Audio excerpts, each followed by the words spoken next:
The thing I've discovered over and over again is whenever I meet people who've quit drinking, they might be from completely different backgrounds, completely different countries, have completely different ages, but we all have so much in common. My story started, I guess, in 2015, same time as Janet quit drinking. I was 46 years old. I had three small children. One was 11, one was 8, and one was 6.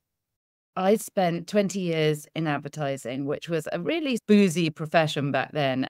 Those of you who are about the same age as me will remember that when I started work, it was absolutely the world of Sex and the City. It was Bridget Jones's Diary. It was absolutely fabulous. You know, there were lots of my role models who were drinking a lot. It was the era of what we used to call the ladette, which were the sort of really feisty women who were trying to keep up with the guys. People like, if you live in the UK, Zoe Ball and that sort of group of women. I thought that was really cool. I thought it was our feminist duty to keep up with the guys and to do whatever they could do. That meant drinking a lot. They were drinking beer and they were big, and I was a lot smaller and I was drinking wine, which was a lot stronger.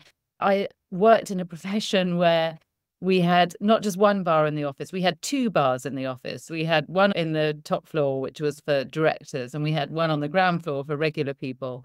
And drinking was all part of the work culture. By the end of the day, we'd all pile into the bar and we'd do the rest of our work in there.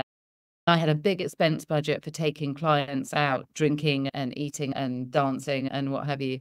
So I used to drink absolutely every day. Generally, I didn't get drunk. My tolerance for alcohol just went up and up to the point where in 2015, I could drink a bottle of wine a day, and I did drink a bottle of wine a day without ever feeling particularly drunk or out of control. That was what it took really to take the edges off my day.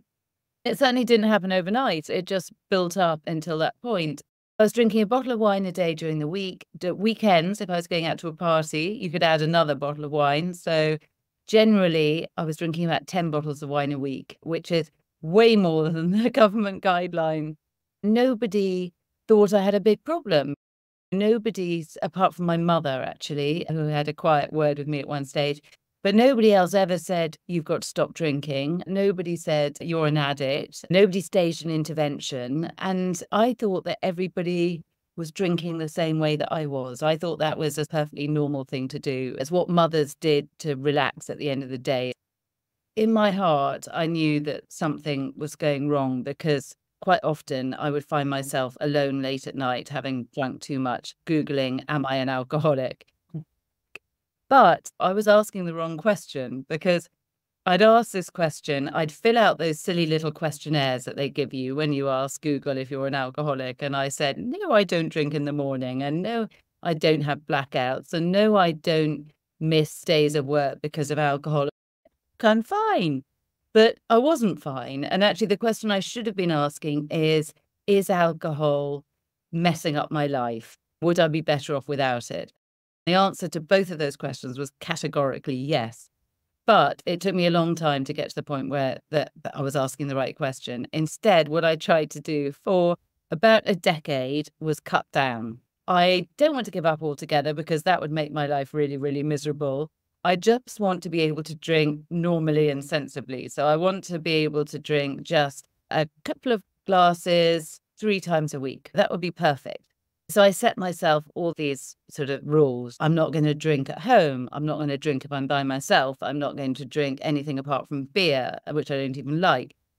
I stick to them for 2 or 3 weeks, and then I'd be exactly back where I started and possibly worse. Eventually, it got to 2015, March the 2nd, and I woke up with a terrible hangover because it had been my birthday party the night before. And my kids were all in the kitchen making a real racket, and I had this terrible headache. And I thought the only thing that was going to make me feel better, as I knew from experience, was sort of hair of the dog, more alcohol. I had this hard and fast rule, which is you couldn't drink before midday because of all those questionnaires that said, do you drink in the morning, that I had to answer no to. So I thought, if I start drinking in the morning, then I've crossed that line and then I have to be really worried. But I opened the cupboard and there was a tiny bit of wine left in a bottle. I normally didn't leave any wine in a bottle. So I thought, this is a sign. So I got a mug so my kids wouldn't see I was drinking. And I poured the remnants of this bottle into the mug and drank it. I felt a lot better until I looked at the mug that I was holding and it said, "The world's best mum." I felt so awful and so guilty that it was the sort of real shock that I needed to do something about it. And that was the day that I finally quit forever. Things have changed a lot since then. Back then, people weren't talking about being sober. There wasn't a big sober community on Instagram. There weren't groups like this. There was basically Alcoholics Anonymous. And I didn't have the nerve to go to Alcoholics Anonymous. And I wasn't really sure if it was the sort of place for somebody like me either. I thought if I went to AA and there were people there talking about drinking 3 bottles of whiskey a day and losing their homes and passing out on park benches, that I would think that I was okay. It would give me the excuse to think there's actually nothing wrong with me because I'm not like that. I didn't want that to happen because I knew there was something wrong. I didn't want to talk to my friends. I didn't want to talk to my GP. I didn't want to talk to my husband. But I knew I sort of had to do something to get my head in order and get it all off my chest. So I thought, well, I'll start writing a diary because that's what I did when I was a teenager. This was 2015 and everyone was writing blogs, not diaries. So I thought I'll write a blog. And I had no idea how to go about writing a blog. But so I Googled, how do I set up a blog? I discovered blogger.com, which seemed relatively straightforward. And I started writing this really rudimentary blog. You know, I did it under a pseudonym, so nobody would know it was me. I didn't use any photos. It was just me pouring my heart out onto the page every day. And I didn't promote it because, again, I didn't want anyone to know it was me. So I kept it very quiet. And actually, funny enough, my husband thought I was having an affair because whenever he came into the room, I'd be typing away on this blog and I'd shut the laptop lid down because I didn't want him to see what I was doing. He was convinced that I was up to all sorts of no good, but I wasn't. So I started writing this blog and people found me. It got to the point where people started Googling, am I an alcoholic? And it would lead to my blog. They discovered that there was somebody just like them. And I discovered that there were other people just like me. This global community started coming together, much like this one, where we just shared our own stories. I found out that all the things that I was so ashamed of, other people shared. So things like my fear of police cars. If I was driving and I saw a police car, even if I hadn't had anything to drink for a while, I'd be utterly terrified I was going to be pulled over. I was always very nervous about buying alcohol from the same shops in case the cashiers were judging me. So I used to change the shops that I was buying my wine in to make sure that I wasn't spotted by the same people. People reading my blog would say, yeah, me too. I do that. In fact, the cashier one was very funny because I told this story about how I was worried about cashiers judging me. And a whole load of people said, yes, I worry about cashiers. And this woman replied saying, I am a cashier and I do judge you, which I thought was hilarious. Then after about 8 months of this, I got breast cancer, which Janet has experienced as well. Breast cancer, which I didn't know at the time, is very highly correlated with alcohol use. So if any of you are looking for yet another reason not to drink, that's a really big one. But actually, it was no surprise that I developed breast cancer. The first thing I did when I discovered the lump, because again, I was so terrified and I'd got used to using this blog as a way of dealing with fear and anxiety rather than drinking. So instead of going and pouring a large glass of vodka, which I would have done in the old days, I went down to the kitchen and I blogged about it and I talked about how I'd found this lump and how terrified I was. All the women who I'd been talking to through the blog were so helpful and such a great support. There were so many people shared their stories with me. I still remember a woman in Wisconsin who messaged me saying that she had got her entire congregation of 200 people to pray for me. This was somebody who didn't know what I looked like. She didn't even know my real name. She felt like a friend. And it was a really powerful thing. And it made me realize the absolute truth of that saying that the opposite of addiction is connection. For me, that community became my Alcoholics Anonymous. And after about a year of sobriety, I had more and more people saying, you really should turn this blog into a book because it would reach more people. So I talked to some agents, I found an agent, they found a publisher. And to cut a long story short, it became The Sober Diaries, which was the story of my first year of not drinking.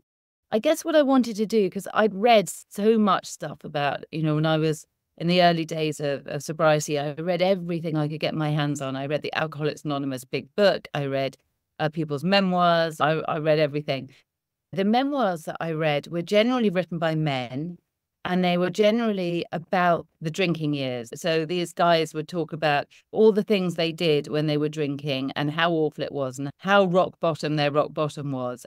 Then you get to the end of the book and they say, and then I stopped drinking and now everything is fine. And I think, hang on, whoa, wait a minute. How did you stop drinking? How long did it take to be fine? What did it feel like after a month, 2 months? How long does it take to start feeling better? What do you do at a party? I had so many questions in my head, and I didn't feel that I could find the answers to that anywhere. I didn't feel there was anything written for people like me who were what we now call, and there wasn't a term for it back then, but now we call it grey area drinkers. I didn't think there was anything for the grey area drinker. So that's what I wanted the Sober Diaries to do. I wanted it to tell people that they weren't alone and to show people that there is not only life after alcohol, but there is a really good life after alcohol. Because when I quit, I thought my life was going to be over.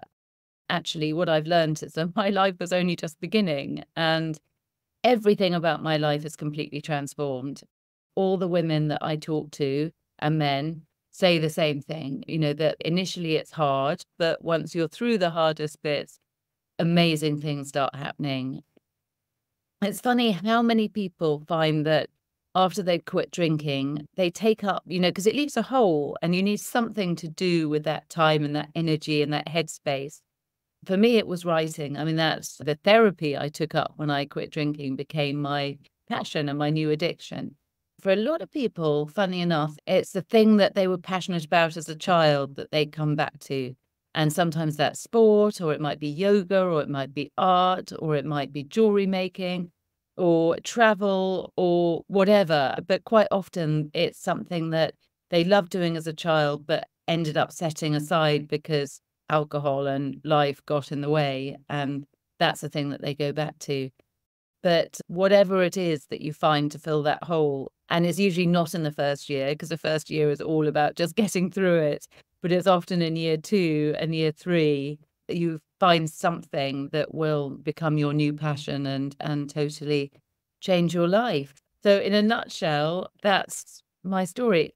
Just following the Sober Diaries, my new love was writing, but I didn't want to carry on writing about my own life because I sort of thought I'd done that already. And also my kids by this stage were getting older. They were teenagers. Any of you with teenagers know that boundaries with teenagers is like a really important thing. And they didn't want their mum spilling the beans about her life to all and sundry. So I thought, actually, I'll just start writing fiction.